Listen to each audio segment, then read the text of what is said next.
deal with the health-related situation, I would like to just say a few words about the conclusion of the court proceedings in respect of the Yonge Street tragedy today. Today, Superior Court Justice Anne Malloy has delivered a guilty verdict in the murder of 10 innocent people in our city on all 26 counts in the indictment related as well to people who were injured. While there will never be complete closure for the families of those who died, those who were injured, or for the city itself, the conclusion of these proceedings will help, and Justice Malloy deserves our profound thanks for her handling of a very difficult case. My focus today, as it has been every day since this terrible tragedy took place on Yonge Street, is on those 10 innocent people who lost their lives, on the 16 innocent people who were injured, and all of the friends and the families and the bystanders and the first responders, many of whom I have met with on your behalf since that time, because their lives were forever changed by this tragedy. Since that day, we have been working hard as a city to help the survivors to heal and to move forward and to support the families as they continue to mourn their loss. I truly hope that for the victims and their families and friends, today's verdict will help them. Nearly 3 years ago, our entire city was rocked by this heinous act of violence right in the heart of North York. I want those who continue to be impacted by this tragedy to know that Toronto is with you and that we all continue to support you.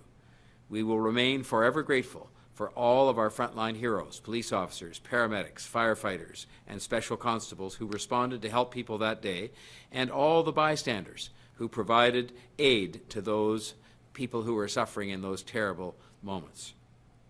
I also want to thank the Toronto Police Service for conducting a thorough, comprehensive, and very professional investigation that helped to lead to this verdict.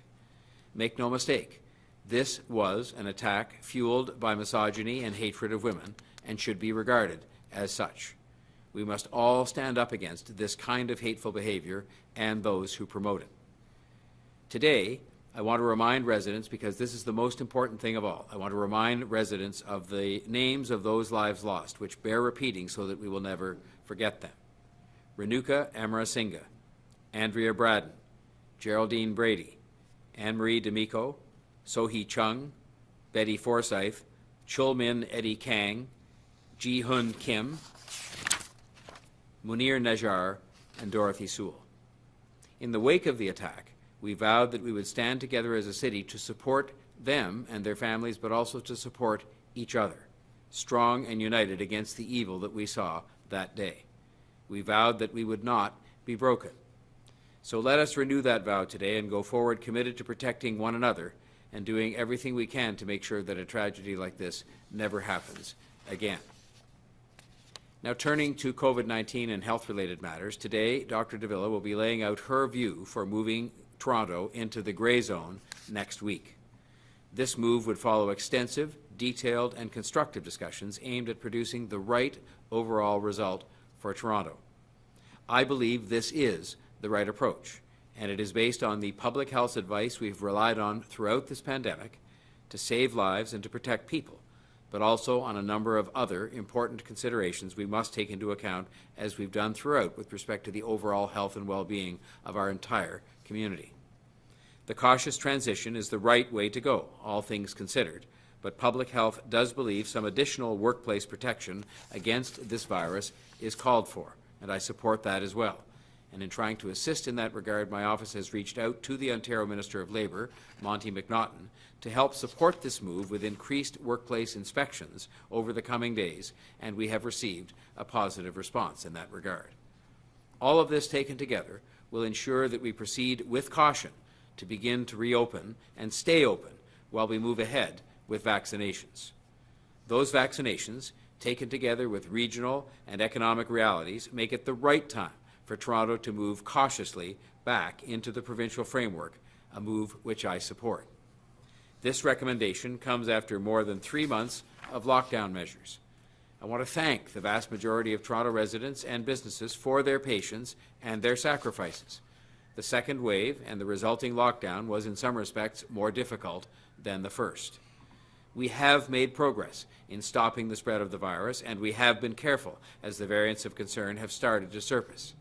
It is our hope, our very sincere hope, that this cautious approach will take us moving forward and will protect the gains we've made and help ensure that we do not have to contemplate another shutdown, something we have been seeking to avoid as a worst-case scenario.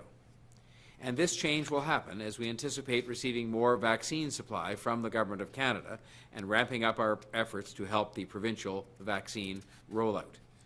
The vaccine, and everyone who is eligible to receive their vaccination, will help us ultimately to stop COVID-19 and keep moving forwards towards a broader reopening. We have focused on 4 areas during our discussions around next steps. 1, public health. It is obviously the highest priority consideration given that a healthy economy needs healthy people, and it is our obligation to safeguard and protect the health of our people. 2, the regional and provincial perspective. We've worked best in confronting the virus when we've had a more consistent approach across the GTHA and the province. It is easier for people to understand as they move between municipalities if the rules are similar. And we know that a lockdown in one area alone is largely unsustainable for a longer period. Toronto is not an island. Third, the behavior and mindset of people. This has been a concern throughout the pandemic, and I do want to thank people for their determination to follow the rules and get through these tough times. I know it has not been easy, and people are ready to move forward, provided that it is safe to do so from a health perspective. Fourth, jobs and the economy. The continuing impact of the pandemic on jobs and the economy has been a significant concern throughout the pandemic, and we have worked to help protect jobs and businesses by advocating for the unprecedented supports that have been offered for people and for businesses by the other governments. Doing what we can as a municipal government and trying to make sure that we weren't walking into a third lockdown by ending the second lockdown too early have also been priorities for us. With all of these 4 areas in mind, the decision to move into grey in the coming days makes sense. I've already initiated discussions with the city government about what it will take to see us safely continue to progress through the framework as circumstances permit. These discussions will both ensure that we continue to be focused on the health and other requirements of continuing to move forward, but also to make sure that we are ready to move forward when the time comes. I am very confident that we can move forward out of the stay-at-home order that we've been under since Christmas, and I believe that this approach, taken in a manner consistent with public health advice, will give us our best chance to move forward into the other framework zones and continue along a path which leads to a return to a more normal life as it relates to work and to play and to just living lives here in the City of Toronto. On that note, I will ask Dr. Davila to present her remarks for today. Thank you, Mayor Tory, and good afternoon. Today, I am reporting 290 new cases of COVID-19. 285 people are in hospital, and 62 people are in the ICU. I'm sorry to have to report, as well, an additional 5 deaths. 1,468 cases have screened positive as likely variants of concern. We have 126 cases that have been confirmed as variants following laboratory testing. 122 are the UK variant B117, 3 are the Brazilian variant, and 1 is the South African variant. The variant figure is not what I want to see. A week ago, the screened positive number was 710. So in a week, the number of cases screening positive for a variant has more than doubled. I have said throughout the pandemic that I am guided by the facts as they are. I have never decided easily to recommend restrictions for Toronto. I understand that each course of action comes with benefits and costs. Overall, case counts at present call for a cautious approach that will allow us to reopen and to do so as safely as possible. Based on the data in front of us, it is clear that reopening widely, such as under the red category of the provincial framework, is not advisable at this time, given our current case counts. Moving out of the stay-at-home order is a reasonable course of action for Toronto. Although I will add that while there are evident reasons for a change in status, there remain reasons or risks that underscore how moving back into gray status is and will be a delicate balance. It comes down to our choices in our daily lives. Our ability to make the right choices is the reason a move in this direction is possible. While I believe moving into gray is reasonable, we are also scaling up enhanced safety measures to protect those essential frontline workers who have been disproportionately impacted by COVID-19. The people, the employees, and the businesses of Toronto have earned this change through their commitment, often at a personal sacrifice. The businesses that closed in Toronto to help limit the spread of COVID-19 were closed ahead of so many others in other parts of the province.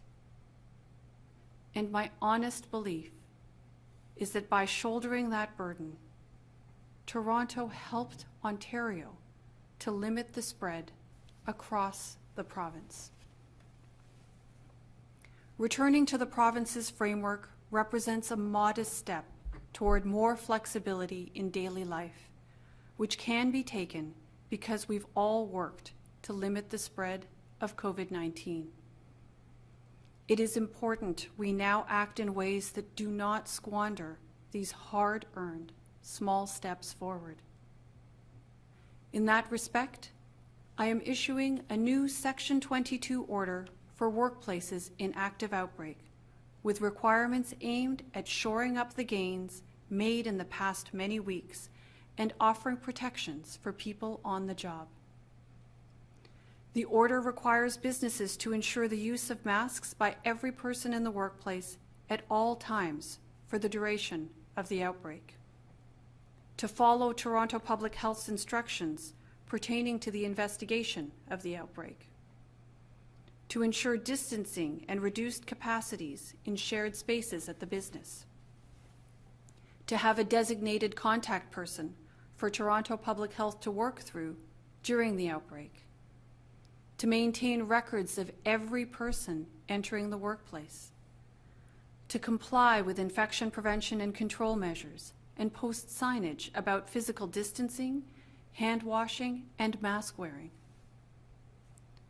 Like the measures we all undertook in the last weeks and months, these measures for workplaces will have a beneficial effect on our efforts to gain control over COVID-19.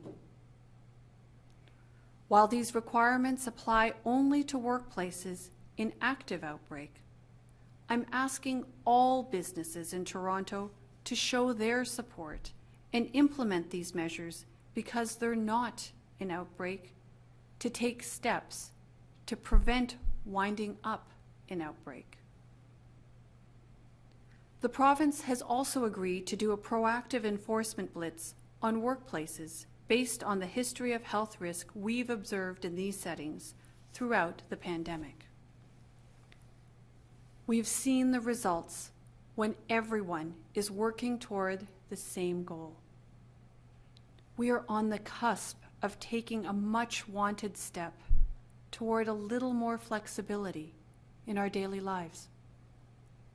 But, and until we've brought COVID-19 well under control, there will always be, there must always be a but. But the steps for self-protection are more valuable and vital than ever. It's now a question of preserving what we've gained. The case counts are down, but the variant cases are up.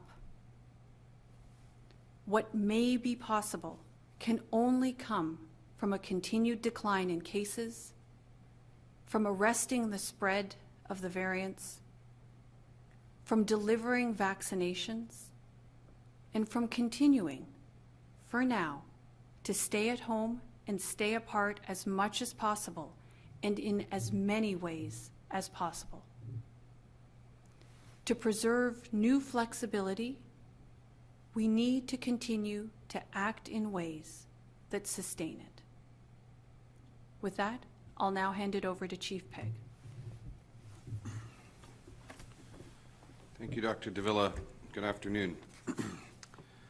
The city's immunization task force continues to be hard at work, ensuring that we're ready to open city-operated COVID-19 immunization clinics as very soon as vaccine supply permits. There are 14 COVID-19 immunization clinics in operation today by our healthcare partners, with each clinic putting needles into the arms of eligible recipients as established via the provincial prioritization framework.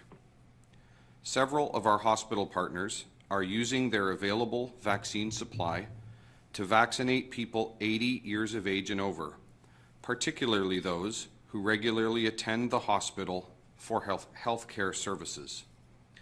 Our most recent data suggests that more than 36,000 vaccines have been administered to Toronto residents over the age of 80. This effort is continuing daily as vaccine availability permits.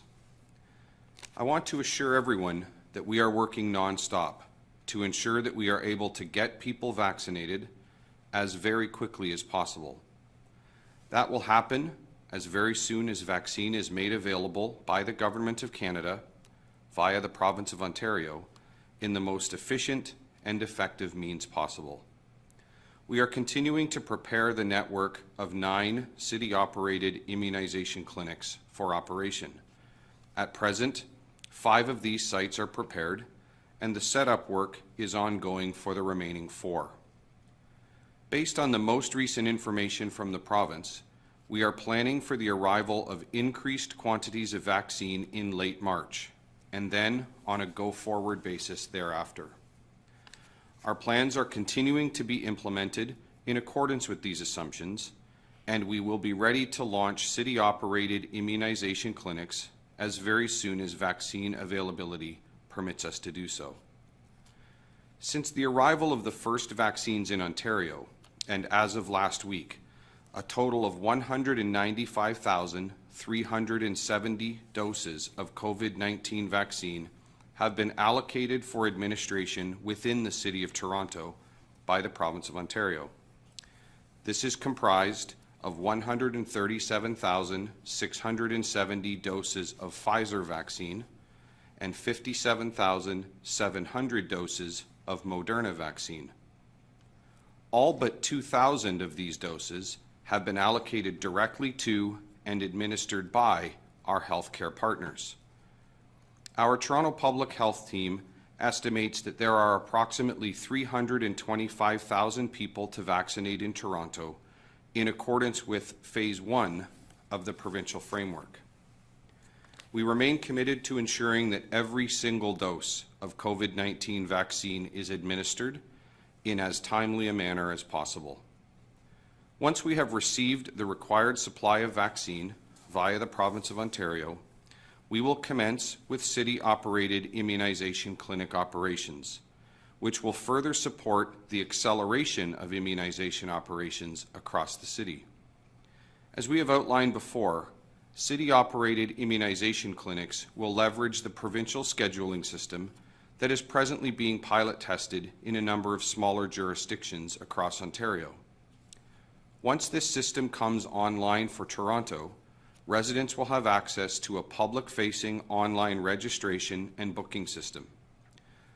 The online system will also be supported and augmented by telephone-based support via a provincially coordinated call center.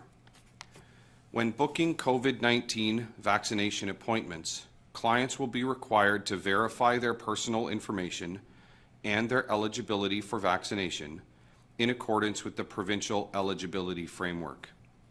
Once confirmed that the client meets the applicable eligibility criteria, they will be provided with a unique registration code that will enable them to securely schedule their vaccination appointment.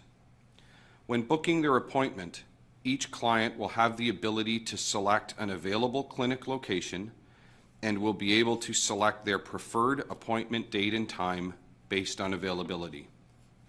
This system automatically populates the required scheduling information within the COVAX ON system, which is the province-wide system that we utilize for managing clinic operations and vaccination record keeping. We are continuing to work every day with our provincial partners to ensure that we are able to make vaccinations available to everyone who wishes to receive one as very soon as possible.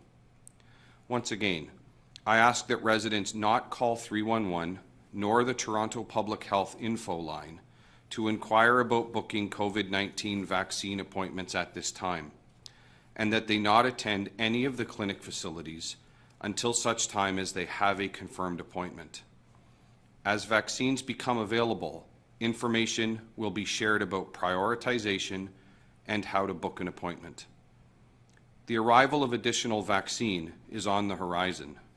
I thank everyone for their continued patience as the situation with vaccine availability continues to evolve.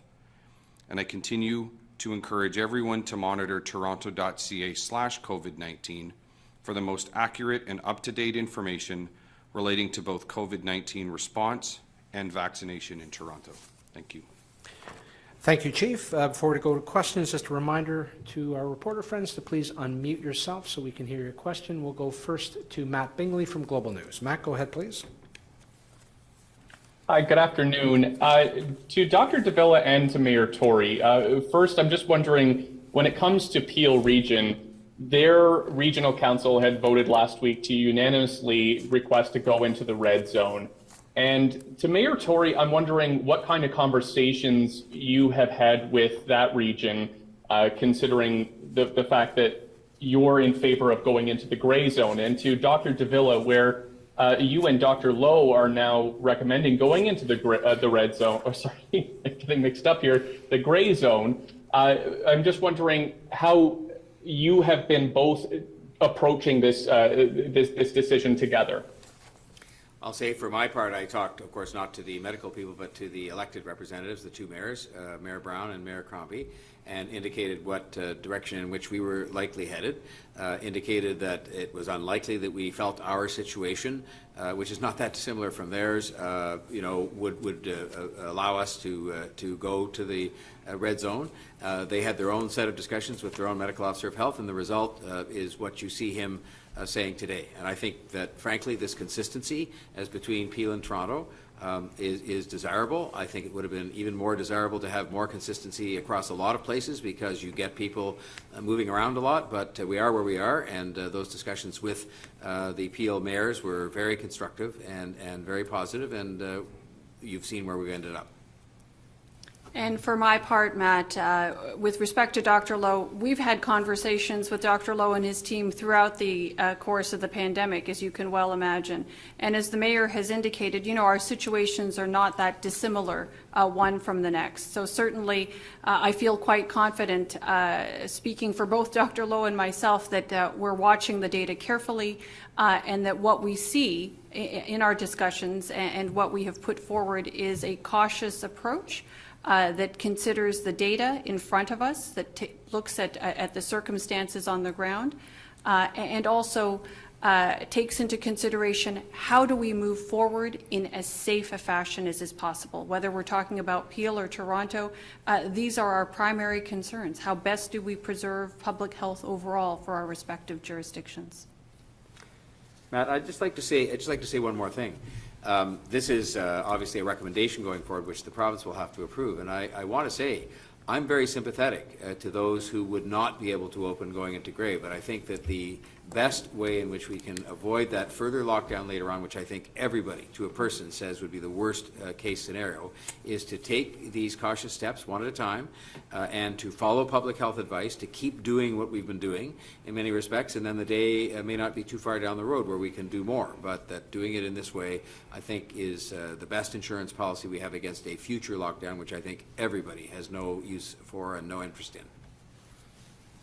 Thank you for that. And again, to you both, I'm just wondering, when you look at other jurisdictions where that emergency brake has been put in place, how much did that experience in those areas? I know, Mayor, you've spoken repeatedly about not wanting to go into another lockdown after just getting out of one. How much did the experience of watching other jurisdictions get placed back in that help inform this decision? Again, I'll just say for myself that the best interests of the City of Toronto were what was on my mind all the way through in my discussions with Dr. Davila and everybody else, and that you have to put that into the context of the region and the province and what's going on, into the context of the mindset of the people, into the context of jobs in the economy and trying to help out there, but most importantly, first and foremost, within the context of public health and what is going to keep people healthy. But you watch what's going on elsewhere, but we have our own situation to deal with here as we have from the beginning. But we're not an island. We have to take that into account, but we have our own best interest to take into account. Yeah, so Matt, I would echo exactly what the mayor has said. First and foremost, the concern and consideration is around what we're actually seeing here in Toronto and what makes the best sense to preserve and protect the health of Torontonians. Doing that, though, of course, needs to be informed not only by our local data, but that which we see elsewhere in the province, and certainly other large jurisdictions around the world that have had similar circumstances. What their experience has been obviously has been taken into account and is taken into consideration with each decision that we make. But first and foremost, it's about what makes sense for Toronto. Thank you. We'll go next to Jason Chapman from AM 640. Go ahead, Jason. Hi, Brad. Thanks for the question, guys. I'm going to piggyback on a bit on my colleague Matt's question. I appreciate you saying that you want to be respectful or follow public guidance and what's allowed to open and what's not allowed to open. But I want to really sink into two areas, gyms and hair salons or barber shops. They're not going to be allowed to open under gray. And I just want you to explain to those business owners who have spent a ton of money fixing their shops, changing their shops and gyms to make them safer. What data are you using?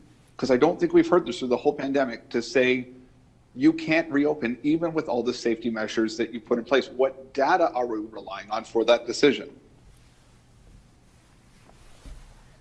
So, Jason, with respect to what is allowed to happen within the different levels of the provincial COVID response framework, those are questions that really should be best directed towards the province.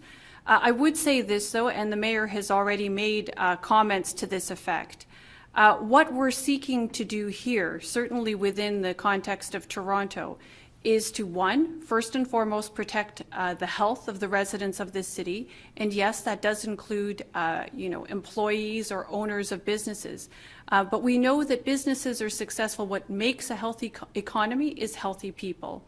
I think the other piece that was very important in the remarks that the mayor made, and certainly I think are important in answering your question, is that what we're promoting here is public health with a cautious and safe approach to reopening, as safe as is possible given our current circumstances and given what we know about how COVID-19 spreads. And what we're really seeking to achieve is protecting the health of the residents of Toronto and, yes, businesses within Toronto, while at the same time thinking about how we move towards reopening in a fashion that allows for a sustainable reopening. The mayor commented that, in his conversations and certainly in the conversations that I've been party to with owners and operators of businesses, the notion of opening and closing and opening and closing again is one that is worse, the worst possible outcome in their minds. So again, it's about protecting public health and ensuring that we have a healthy people to support a healthy economy. Jason, may I just say this? The framework was put together by the province, and I assume that there is a public health reason, and we have discussed it many times internally and with them and otherwise, as to why different kinds of businesses and enterprises were put in one category versus another. And a lot of that has to do with the personal contact that we've talked about throughout the pandemic that people have with one another in different settings as opposed to others. But make no mistake, I have great sympathy for those who are not able to open in part or in full because of the move to gray as opposed to some other color of zone. But my response to that is going to be to redouble my own efforts and redouble the efforts of all of us as a team here on vaccinations, on following public health advice, so that as soon as possible we can move to the next stage and more people can open. But if we do it too fast and we do it in an approach that is not cautious and careful with regard to the public health numbers, we will be very sorry that around the 1st of May or sometime like that, we'll be having to announce another lockdown, which I think most people, including those adversely affected as of this moment and who still wouldn't open under Grey, those people would dislike that the most. And I think that that's what we're trying to avoid, but we are trying to continue to move forward. Great, thanks, guys. On a separate matter, I wanted to follow up on the vaccination process in Toronto. We heard on Monday that it was complicated, more complicated in Toronto to set up vaccine clinics. But in Montreal, we talked about this with a number of people. There are people who are 70 and above who are already booking appointments, and our cities aren't all that far off as far as population goes and complexity. So I was wondering if somebody could explain why it's more complicated to set up vaccines for those 70 and over in Toronto versus Montreal. It is complicated in the sense that simply on the basis of the size of the city of Toronto, and I certainly appreciate your context in comparison to Montreal. I think first and foremost, the important thing to keep in mind is we are vaccine availability limited at present. So before anything can happen, before anything can get underway, we require a substantial and consistent quantity of vaccine to be provided to us from the Government of Canada through the Province of Ontario. From there, we have put processes in place to ensure that we have an efficient and a seamless and as effective a means as possible for not only setting up and operating those clinics, but also in collaboration with our provincial partners for managing the registration process and all of the front end that is required in order to operate those clinics. During our proof of concept operations, we proved and validated that our clinic design works extremely well. It is very efficient, and our clinics are set up to, I would say, to output a significant, a high number of people on an hourly, a daily, and a weekly basis, while ensuring the highest standards of infection prevention and control, and while ensuring the highest standards of safety are in place. So I am confident that all of that is in place. The complexity at present is trying to manage all of that through the constraints associated with availability of vaccine, and just appreciating not only the size and scope of the City of Toronto, but the demographics and all of the challenges that go with operating any kind of initiative this big. Brad, I'd just like to say a word on that. I'm not saying this to diminish Montreal in any way. It's a great city, and it's the second biggest city in Canada, but the population of Montreal, in fact, is just over half of that of Toronto. And if you look at probably any relevant basis of comparison, the number of shelter workers, the number of doctors, the number of medical workers in the city, I think you'll find the numbers are dramatically different. Those are the people under the provincial framework we had to look after first.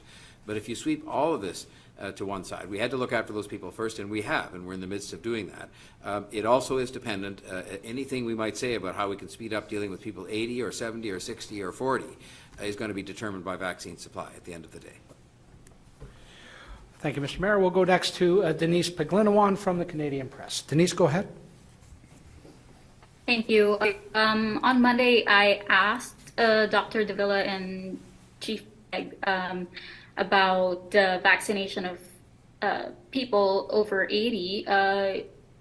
You've said that it would remain based on the supply of vaccines. I was asking if you will be allowing pre-booking before March 15th. And now the Toronto Star reported this morning that it is available for pre-booking. I'm wondering if you can explain what happened there. I can certainly start, and then Dr. Davila may wish to add. I want to be very clear, and I think it's important that we're very clear on this. There are no city-operated immunization clinics in operation as of present, and that is a direct result of not having vaccine available to us.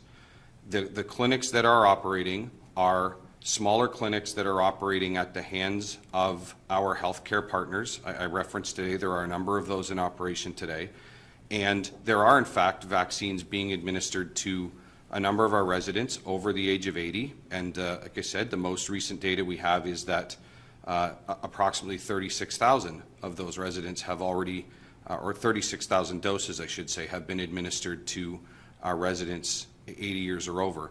A lot of that is happening in hospital and in hospital-operated clinics in conjunction with those individuals arriving or having other business in the hospital that coincides with their ability to be vaccinated.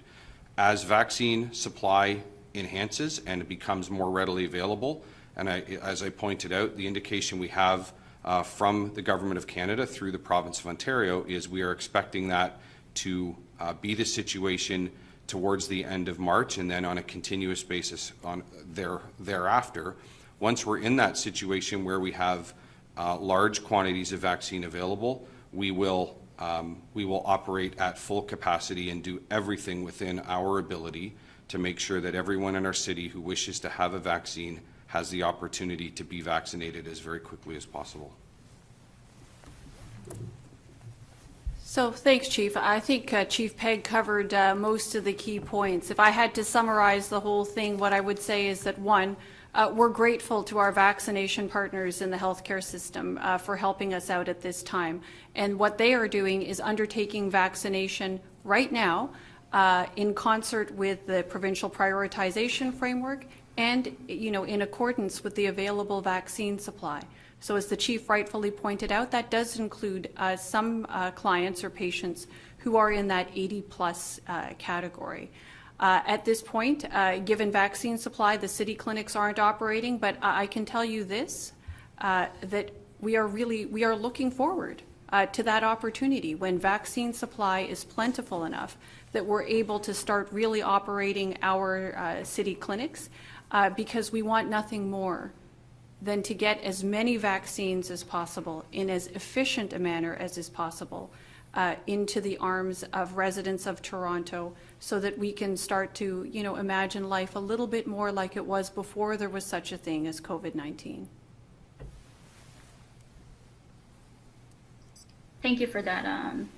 So just to clarify, Toronto will not be pre-booking for 80 and over before March 15th. To clarify, at this point in time, there is no opportunity to book into or to book appointments for a city-operated immunization clinic. That is correct. At such point as the online booking system has been made available and has been activated province-wide by the province, and once we have the relevant information relating to availability of vaccine that enables us to, with confidence, make appointments available, that process will absolutely be made available. But at this point, it is not. What I can assure everyone is that as very soon as we have that information, it will be widely communicated across all of our media and social media networks, and we will do our very best to make sure that that information is communicated clearly in multiple languages and is as very accessible as possible. Okay, thank you, Chief. We'll go next to, David Ryder from the Toronto Star. Dave, go ahead. Hi there. For whoever is best to handle this, it's been reported that Ontario is about to get 190,000 doses of AstraZeneca, and it's apparently arriving in Canada today or very soon. And it's being reported that it has an expiration date of April 2nd. I'm trying to understand how you're saying that we're not going to get a larger vaccine supply until the end of March. Can you tell us what's going on with AstraZeneca, and are you going to have a problem using it quickly enough? Sure. I'll start, David. So I sit on the Provincial Vaccine Distribution Task Force. That is the team that General Hillier leads. I'm joined by a handful of my colleagues, and on a daily basis we are updated, and the work is ongoing with respect to the provincial coordination of vaccine distribution. We were updated today. I also received the same information that you just made reference to. I also understand that there are incoming AstraZeneca vaccines into Canada and then accordingly into Ontario. it is the responsibility of the province of Ontario to determine the distribution and the administration plan for that specific vaccine, as with all vaccines. So the specifics as to where and how and when the province will distribute AstraZeneca lies with them, and we are at this point awaiting confirmation or awaiting the answers to those very questions as well. So candidly, David, best directed back to the province of Ontario, as it is their sole jurisdiction with respect to the allocation of those vaccines and the direction as to where they are distributed to. Thank you. My follow-up is for Dr. Davila.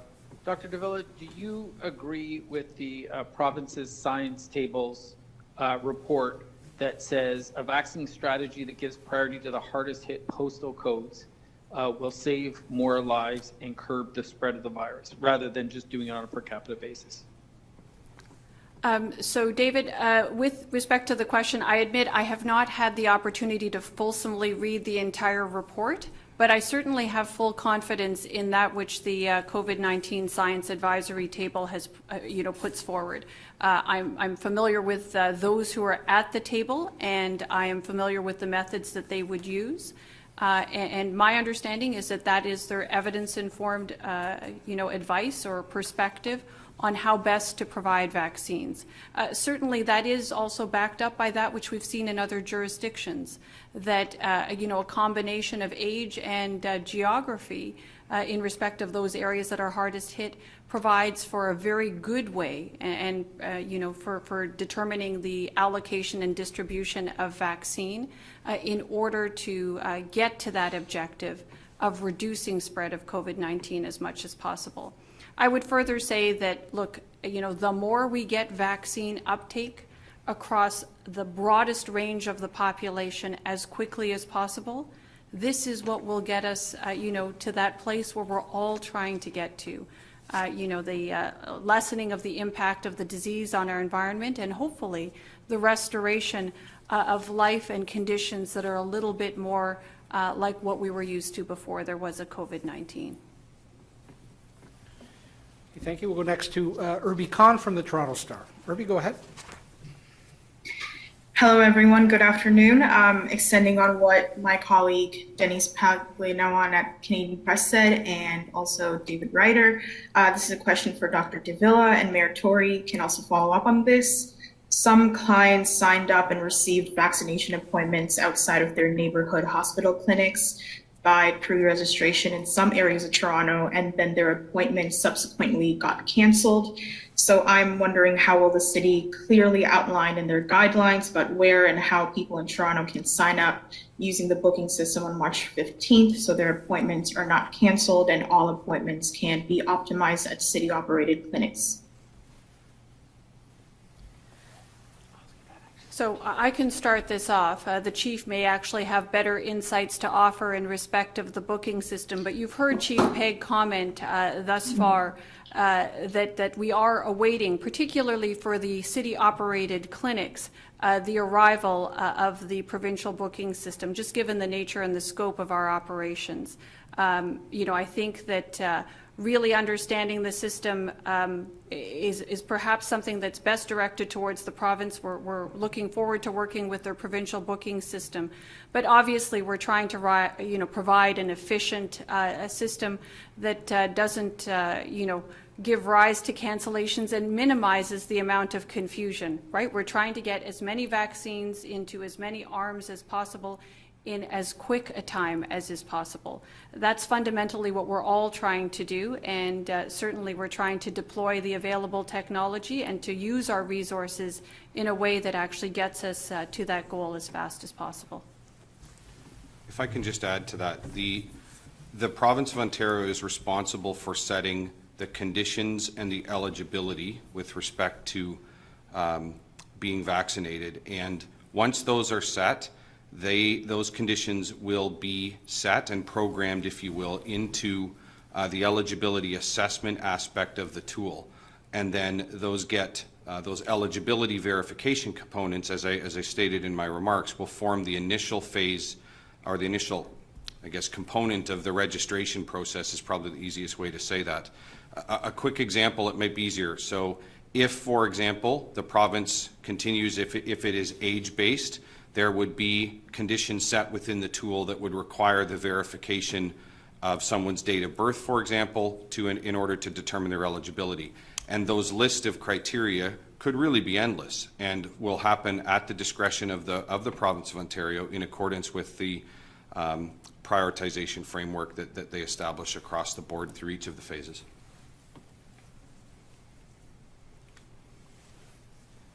Thank you.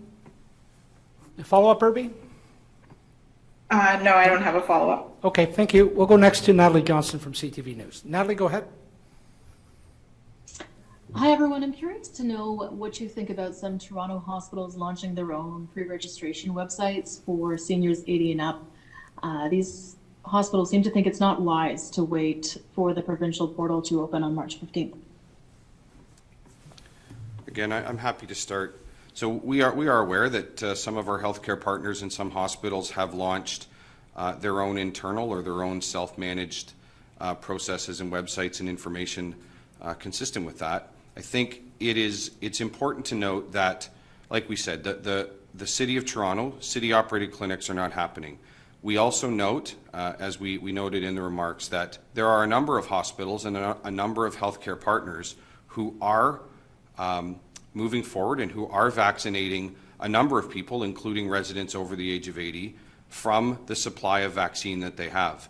And as such, they have moved forward with the necessary registration processes to make that happen. Dr. Davila said it well. We're really proud of the work that our healthcare partners are doing, and we're honored to work in collaboration with them. And the fact that they are proactive and working hand in hand, not only with us, but with the province of Ontario to make sure that vaccine can be administered as effectively as possible and as expeditiously as possible is something that I'm sure that we all applaud. So it is theirs. Ours will follow the very moment that we're able to activate our clinics when vaccine is available. Thanks. And just as a follow-up, I understand that the supply isn't there just yet, but I wanted to ask whether, based on your forecasted levels of vaccine, whether there's any update to the target date on when seniors 80 and up can start getting it from the city clinics. The most recent update is, as I said, that we are still expecting to see significantly increased volumes of vaccine provided by the Government of Canada through the province and then into the City of Toronto. We expect that to happen in late March. I think we can all appreciate that when you're dealing with not only two levels of government but supply chains operating between the two of them, there is some variability in that supply chain. So the best we have right now and that we're planning on is the arrival of significantly increased quantities in late March, and that times absolutely times well with what our planning assumptions have been, and we will be ready to go. As we have, my commitment to Mayor Tory and to the city and to the city manager and each of you really has been from the start, our plans are nimble, they are scalable, and in the event that something were to change that would permit us to go sooner, we will be prepared and we would respond as very quickly as possible. But at this point in time, indication is that incoming vaccine quantity the end of March with operations to get underway very shortly thereafter. Thank you. We'll go next to Miriam Medahaya from Radio Canada. Miriam, go ahead, please.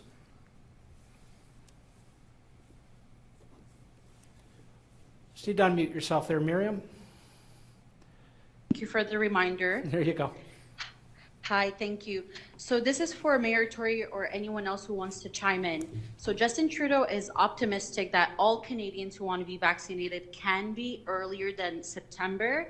Based on what you know and what you see on the ground and the current speed of Toronto's vaccination plan, do you believe it's possible for Canadians in Toronto?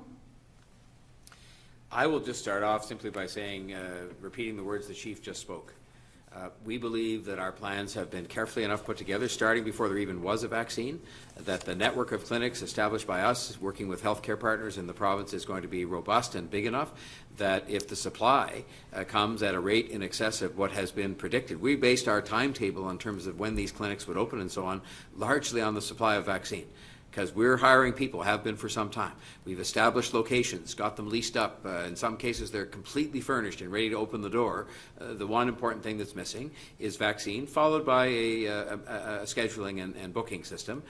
Those are both on the horizon. So the Prime Minister probably would know more about the supply of vaccine than many other people, but we'll be ready to respond and to do even better than our current schedules project if the supply is there and if the booking system is up and running.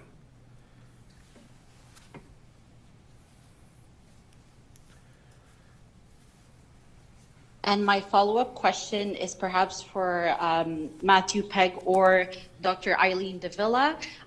We can expect a delay of 4 months between the administration of the first and second dose to be recommended by the National Immunization Committee. At first, I wonder if this is good news for Toronto. Does it complicate things? And how much will it accelerate the vaccination plan? So let me start off with that one. First and foremost, I think that, any public health person will tell you that there is always a little extra complication when you're talking about a vaccine that requires 2 doses. So that's just a fact as it is. And this is the case for most of the vaccines, certainly the vaccines that are licensed for use in Canada for COVID-19 currently are all 2-dose vaccines. So there's always that little wrinkle there. That being said, the idea of being able to delay the second dose or to increase the interval between that first dose and the second dose, given the current supply issues, would allow for a greater number of people to be covered up front by that first dose, rather than having to, make sure that there are supplies held back or held available for second doses that need to be given within a tighter timeline. So there's no question that there's some benefit to that, and certainly that has been the science that has emerged as more and more people have received vaccine all over the world. This is an example of the use of the best available evidence from around the world to help inform our actions here. So certainly very, very happy to see that. But I would also say this, because it's the theme of today, and you've heard each of us say it thus far.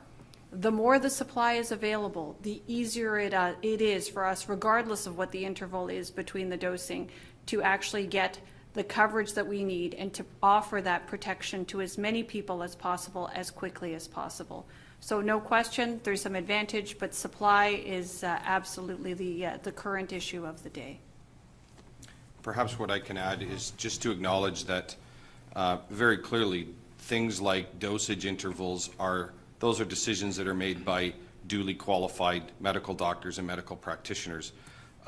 From a practical logistics standpoint and the deployment of our plans, our processes that have been put in place to build and assemble all of our response protocols and all of our clinic operations have been engineered in order to be readily flexible in response to changes like that.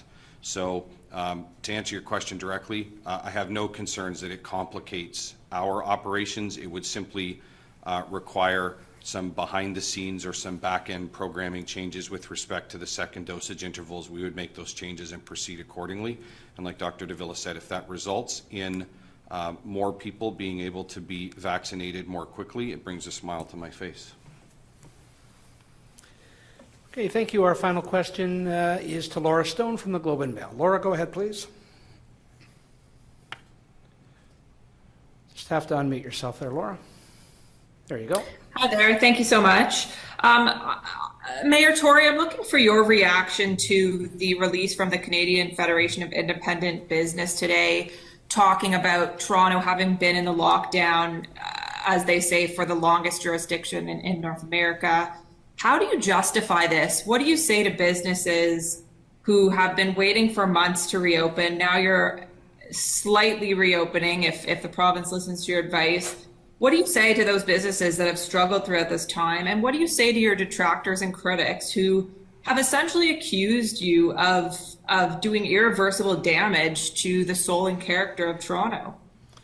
That's a kind of a question with many different elements to it, but the first thing I will say is that Dr. Davila and I had a very excellent meeting with the people from the Canadian Federation of Independent Business and discussed with them the possibilities, including the recommendation that we're making today, that we move to the gray zone. And while they would like to see more businesses reopened faster, I think they understood the situation that we've found ourselves in, where the health crisis we faced in Toronto was more acute than in many other places, and the City of Toronto is different. It's an entity that is different than any other one in the entire country in terms of the size of the population, the density of the population, some of the socioeconomic factors that have led to, to a very, very serious health situation.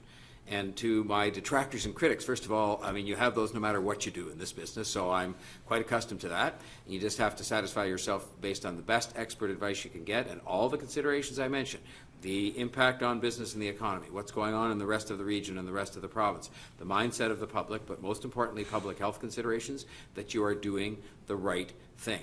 And I'm really incredibly sympathetic to the toll this has taken on businesses, both in Toronto and elsewhere, the effects of the lockdown.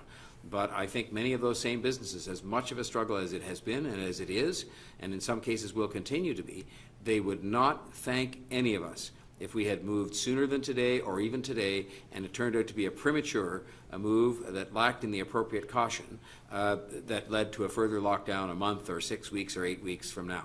Nobody wants that, and that includes the people, and I don't want to put words in their mouth, that we talked to at the Federation of Independent Business. So I'm really, really sympathetic to what has gone on. I am very grateful that the governments have moved to have, I think, fairly effective programs of relief and assistance and support for those businesses, but I know the most important thing they need to do is to get their doors open again and get back in business, and we are going about trying to do the right thing to make sure when they get back in business, they can stay in business. And I think that that is what most of them would opt for, and we're accountable for the judgments that we make in the end, and I'm not saying that in any way that suggests that that's going to fix the business problems, but we're accountable. So you stand or fall in the decisions you make, whatever your detractors or supporters have to say. And Dr. Davila, I was hoping to ask you, a couple of weeks ago, you essentially said you're more concerned than you've ever been. What has happened over the past 2 weeks to change your mind in the respect of allowing Toronto back into the framework? Has that not panned out as badly as you thought it would be? And what is it about the data that tells you that Toronto cannot reopen even further than you're recommending today? Well, Laura, when I look at our case counts relative to where they were a couple of weeks ago, we are seeing, some declines and some signs for cautious optimism. And for that, I'm grateful, right? This is exactly what we want. We want to see case counts going down.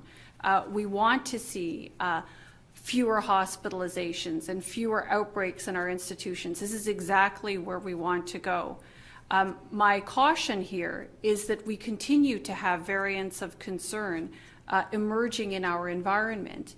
And we know from science and from the experience of other jurisdictions that these variants of concern are associated with heightened transmissibility. The plus side is that the measures that we have been using to date, the distancing, the mask wearing, the hand washing, these kinds of things do make a difference in terms of controlling the spread, even of these new variants of concern, despite their heightened level of transmissibility. So it's a question of how do we continue to maintain the progress that we've seen to date, and to ensure that we have that opportunity to make these steps towards more flexibility in our daily lives, but do it in a way that we don't lose or squander the progress that we've made.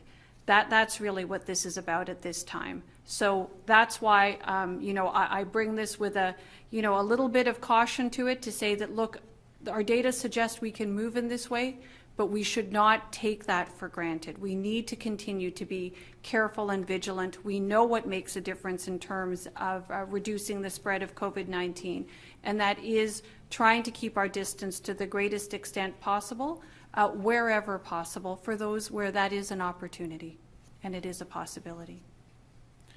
Thank you very much for joining us. That concludes today's briefing. Our next scheduled briefing will be this Monday, March the 8th at 2 p.m. Please stay well.